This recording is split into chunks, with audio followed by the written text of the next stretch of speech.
현대사회는 정보기술의 발달에 따라 정보의 생산과 소비가 사회적 활동의 중심이 되는 정보사회가 되었으며 그 안에서 우리는 긍정적 변화를 경험하고 있다. 먼저 생활의 편리성이 크게 향상되었다. 이제는 시장이나 매장, 은행, 병원, 관공서 등을 직접 방문하지 않고도 스마트폰이나 컴퓨터, 맞춤형 놀이방송을 통해 정보기, 금융거래 등 일상적인 활동을 하거나 업무를 처리할 수 있게 되었다. 또한 의사결정 과정에 참여할 기회가 확대되었다. 사이버 공간의 등장으로 신분의 노출 없이 자신의 의견을 자유롭게 표현할 수 있게 되었으며 개인의 의견이 사회적으로 큰 영향을 끼칠 수 있게 되었다. 그리고 전문적인 지식을 얻을 수 있게 되었다. 의학, 법률 등 과거 일부 집단의 전유물이었던 정보들이 블로그나 텔레비전 전문 프로그램 등을 통해 제공되어 일반인들도 전문적인 정보를 쉽게 습득할 수 있게 되었다.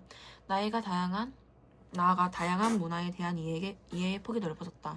전 세계의 정치, 제도, 예술, 풍습 등과 관련된 정보들이 인터넷이나 사회관계망 서비스를 통해 실시간으로 전달됨에 따라 다양한 문화를 경험하고 이해할 수 있게 되었다.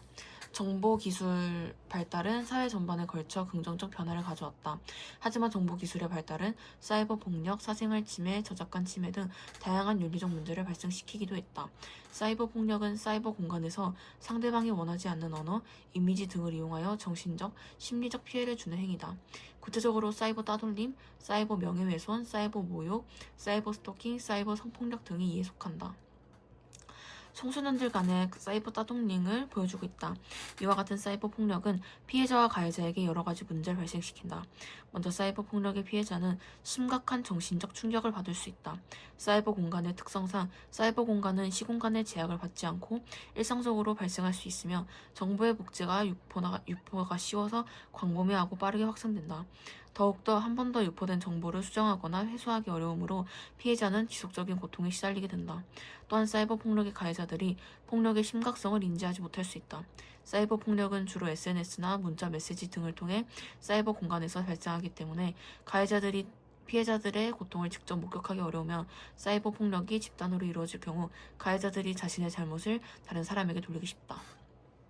따라서 가해자들도 사이버 폭력이 현실에서 발생하는 폭력 못지않게 사람들에게 피해를 주게 된다는 사실을 인식하고 경각심을 가져야 할 필요가 있다.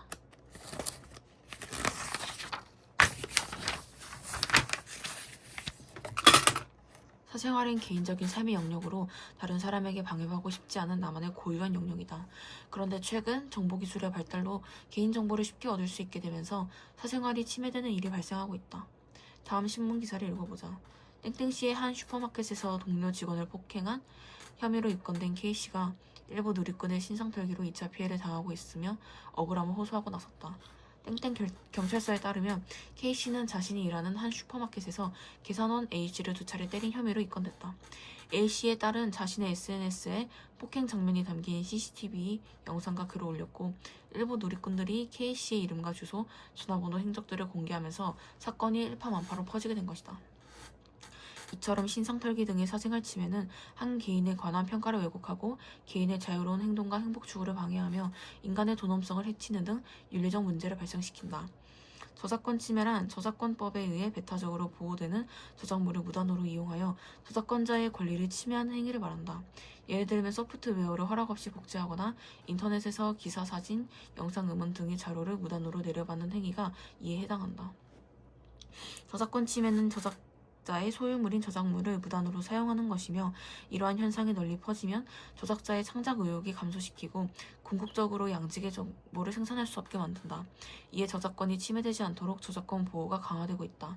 하지만 저작물의 자유로운 공유를 강조하는 정보 공유 권리를 주장하는 입장도 있다. 이 입장에서는 모든 저작물이 인류가 생산한 정보와 지식을 활용하여 구성된 공공재로 저작물에 관한 과도한 권리 행사는 새로운 창작을 방해할 수 있으며 정보격차에 따른 불평등을 발생시킨다고 말한다. 또한 정보를 공유할 때 정보의 질적인 발전이 가능하다고 주장한다. 이처럼 저작권 보호와 정보 공유 권리 입장이 대립하고 있는 상황에서 우리는 정보가 사회에 미치는 영향을 인식하고 더 많은 양질의 정보를 생산할 수 있는 환경을 조성한다. 정보기술은 수많은 혜택을 가져다주는 유용한 도구이지만 윤리적 성찰이 따르지 않으면 심각한 문제가 발생할 수 있다. 따라서 우리는 정보의 생산, 소비, 유통 과정에서 정보 윤리를 지켜야 한다. 그렇다면 우리가 지켜야 할 정보 윤리에는 어떤 게 있을까? 먼저 인간 존중의 태도를 지녀야 한다. 정보의 이용 가치만을 중요하지 않고 정보가 인간다움을 유지하고 인간의 삶에 이바지하도록 해야 한다. 또한 사회적 책임을 져야 한다. 익명성을 이용하여 타인과 사회에 해를 끼치거나 무책임한 행동을 하지 않으며 보편적인 윤리 규범에 근거하여 책임 있게 행동해야 한다. 그리고 공동체 의식을 가져야 한다. 사이버 공간에서 고립주의나 이기주의를 넘어 타인과 건전하게 교류하는 가운데 공동체의 조화로운 삶의 복지를 증진할 수 있도록 해야 한다. 우리는 이러한 윤리적 태도를 함양함으로써 사이버 폭력이나 사생활 저작권 침해를 비롯한 정보사회의 다양한 윤리적 문제를 해결하고 바람직한 정보사회를 만들어갈 수 있다.